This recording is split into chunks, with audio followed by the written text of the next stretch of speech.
See Lions సముద్రంలో జీవించే క్షీరదాలు. ఇవి చేపలు కావు.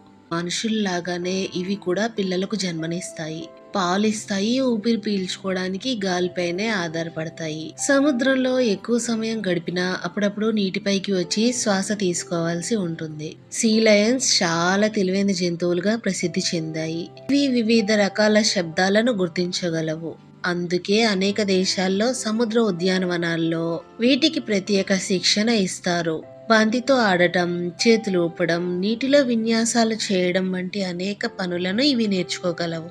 భూమిపైన కూడా వేగంగా కదలగలగడం వీటి ప్రత్యేకత. ఇతర సముద్ర క్షీరదాలతో పోలిస్తే సీ లయన్స్ తమ ముందు వెనుక రెక్కల్లాంటి అవయవాలను ఉపయోగించి నేలపై సులభంగా నడవగలవు. ఈ లక్షణం వల్ల ఇవి రాళ్లపై, ఇసుక తీరాల్లో విశ్రాంతి తీసుకుంటాయి.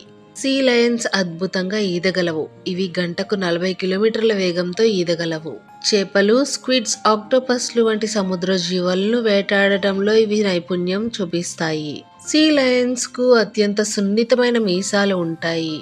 నీటిలో చేపలు కదలడం వల్ల ఏర్పడే చిన్న అలలను ఇవి సెన్స్ చేస్తాయి. ఈ సామర్థ్యం వల్ల చీకట్లో కూడా ఇవి తమ ఆహారాన్ని సులభంగా కనుగొంటాయి. సీ లయన్స్ పెద్ద పెద్ద సమూహాలుగా జీవించడానికి ఇష్టపడతాయి. కొన్ని తీర ప్రాంతాల్లో వందల సంఖ్యలో ఒకే చోట విశ్రాంతి తీసుకుంటూ కనిపిస్తాయి.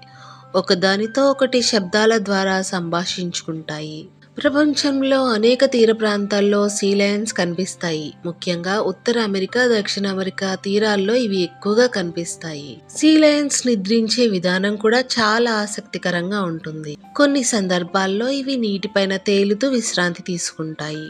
సముద్ర పర్యావరణంలో సీ లయన్స్ ముఖ్యమైన పాత్ర పోషిస్తాయి. ఇవి చేపల జనాభాను సమతుల్యంగా ఉంచడంలో సహాయపడతాయి. అయితే సముద్ర కాలుష్యం, వాతావరణ మార్పులు, అధిక చేపల వేట వంటి కారణాల వల్ల కొన్ని ప్రాంతాల్లో వీటి సంఖ్య తగ్గుతోంది.